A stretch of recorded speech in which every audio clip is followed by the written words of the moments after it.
कैसे हैं आप लोग। हम लोग बहुत दिन बाद मिल रहे हैं। आज हम लोग प्राचीन भारत का इतिहास से स्टार्ट किए हैं, जो वस्तुनिष्ठ प्रश्नोत्तर के रूप में यह सीरीज होगा।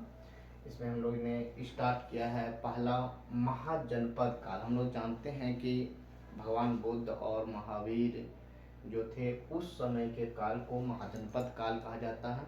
कहीं कहीं बुद्ध या महावीर जैन के काल के नाम से भी जाना जाता है, लेकिन आधिकारिक रूप से इसे महाजनपद काल कहा जाता है। तो यहाँ से हम लोग स्टार्ट करेंगे और धीरे धीरे जानेंगे भी इसमें कितने अपडेट, और जितने भी बिहार के प्राचीन इतिहास से संबंधित है सारे इंपॉर्टेंट क्वेश्चन इसमें होगा। तो चलिए देखते हैं कि पहला क्वेश्चन क्या है। पहला क्वेश्चन है कि कौन सा महाजनपद। हम लोग जानते हैं कि प्राचीन भारत का जो इतिहास है उसमें खास तौर से बिहार का जो इतिहास है उसमें प्राचीन इतिहास में 16 महत्वपूर्ण महाजनपद हुआ। तो उससे रिलेटेड चीज़ें अभी हम लोग पढ़ रहे हैं, तो खास तौर से बिहार के संबंध में, और प्राचीन भारत तो मूलतः बिहार ही है। तो कौन सा महाजनपद वर्तमान अभी जो है बिहार के क्षेत्र में स्थित नहीं था। ये क्वेश्चन कितने बार पूछा है, तो उत्तर होगा वत्स। जो वत्स जनपद है वह है कि बिहार में स्थित नहीं है, वर्तमान बिहार में। ठीक है, वैसे तो मगध का क्षेत्र बहुत लंबा चौड़ा था, उसमें होगा। बिहार के किन क्षेत्रों में, दूसरा क्वेश्चन है कि बिहार के किन क्षेत्रों में अंग महाजनपद स्थित था। हम लोग जानते हैं कि अंग भी एक महाजनपद था। तो अभी वर्तमान में जो भागलपुर एवं मुंगेर का क्षेत्र है, ये क्षेत्र अंग महाजनपद में स्थित था। और आज के दौर में तो कह सकते हैं कि जो सीमांचल का एरिया है बिहार का, जो मिथिलांचल का लास्ट, जो किशनगंज, कटिहार, पूर्णिया, भागलपुर, मुंगेर, ये सब क्षेत्र भी एक प्रकार से अंग शासन के अंतर्गत ही था। लेकिन एग्जाम यदि पूछे दो जिला वर्तमान में खास तौर से, तो ये है भागलपुर और मुंगेर। तो भागलपुर और मुंगेर जो है अंग महाजनपद में ही स्थित था। चलिए नेक्स्ट क्वेश्चन देखते हैं। नेक्स्ट क्वेश्चन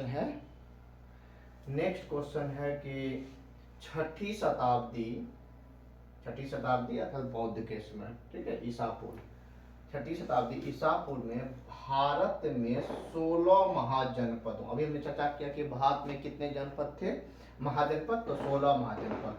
तो यही है कि छठी शताब्दी ईसा पूर्व में भारत में 16 महाजनपदों का उदय हुआ। इनमें कितने महाजनपद वर्तमान बिहार के क्षेत्र में स्थित थी। तो कितने थे, तो 3, टोटल उत्तर हो जाएगा 3 महाजनपद ऐसे थे जो कि 16 में, जो कि बिहार जो अभी वर्तमान के जो बिहार का क्षेत्र है उसमें ये स्थित था। ठीक है, तो एक इम्पोर्टेंट चीज ये है कि 16 महाजनपदों के बारे में हमको जानकारी कहाँ से मिलती है, ये क्वेश्चन आता है। तो ये जानकारी हमको बौद्ध ग्रंथ एक है अंगुत्तर निकाय, तो वहां से मिलती है। बौद्ध ग्रंथ है अंगुत्तर निकाय, वहां से हमको ये जानकारी मिलता है कि छठी शताब्दी ईसा पूर्व में भारत में 16 महाजनपद थे। नेक्स्ट क्वेश्चन है कि अंग जो महाजनपद है उसकी राजधानी कहाँ थी। तो राजधानी थी चंपा। और ये अंग महाजनपद अभी ने बताया कि कहाँ है, तो भागलपुर और मुंगेर, ये 2 जिला में वर्तमान स्थित है। तो इसकी राजधानी हो गई अंग की चंपा। अब हम लोग ये देखेंगे कि एक इम्पोर्टेंट चीज ये है कि बुद्ध के समय तक चंपा की गणना भारत के 6 महानगरियों में की जाती थी। कितने में, 6 महानगरियों में। किसको, चंपा को। तो चंपा छोटा मोटा जगह नहीं था, चंपा जो है एक महानगर था। 6 महानगर में से एक महानगर चंपा था। ठीक है, अब पढ़ते हैं नेक्स्ट क्वेश्चन की ओर। नेक्स्ट क्वेश्चन हम लोग देखेंगे, ये पांचवा क्वेश्चन है कि बिहार के पटना तथा गया जिला, पटना तथा गया, जिसे आज गया जी कहा जाता है, ठीक है जी, जिला किस महाजनपद में सम्मिलित था? जैसे भागलपुर और मुंगेर किस महाजनपद में है? तो अंग महाजनपद में। उसी प्रकार पटना और गया जिला किस महाजनपद में सम्मिलित था? तो मगध महाजनपद, उत्तर होगा मगध, ठीक है। अब ये है क्वेश्चन कि मगध महाजनपद की राजधानी कहाँ थी? तो मगध महाजनपद की राजधानी राजगीर, वर्तमान जो राजगीर है वहां थी। इसी को गिरिव्रज भी कहा जाता था। ये क्वेश्चन भी पूछता है कि राजगीर का प्राचीन नाम क्या है? तो गिरिव्रज। क्वेश्चन नंबर 7, इसका मगध तथा अंग दो महत्वपूर्ण महाजनपद थे, 3 टोटल थे। तो 3 में तो एक हो गया मगध, एक हो गया अंग। बिहार में भी मैंने बताया कि महाजनपद कितने थे? तो 3। तो 3 में एक मगध हो गया, एक अंग हो गया, और एक और है जो अभी आप आगे देखेंगे। तो मगध तथा अंग महाजनपद कौन सी नदी पृथक करती थी, मतलब अलग करती थी दोनों महाजनपद को? तो उत्तर है चंपा नदी, ठीक है। चंपा नदी इन दोनों जो महाजनपद थे उसको अलग करता था। अभी आप लोगों ने देखा कि अंग जो महाजनपद है, तो अंग महाजनपद की राजधानी भी चंपा थी, और जो उस समय के 6 महानगर थे उसमें एक आता था चंपा महानगर, ठीक है। नेक्स्ट क्वेश्चन है 8th क्वेश्चन, आज इतना ही रखेंगे।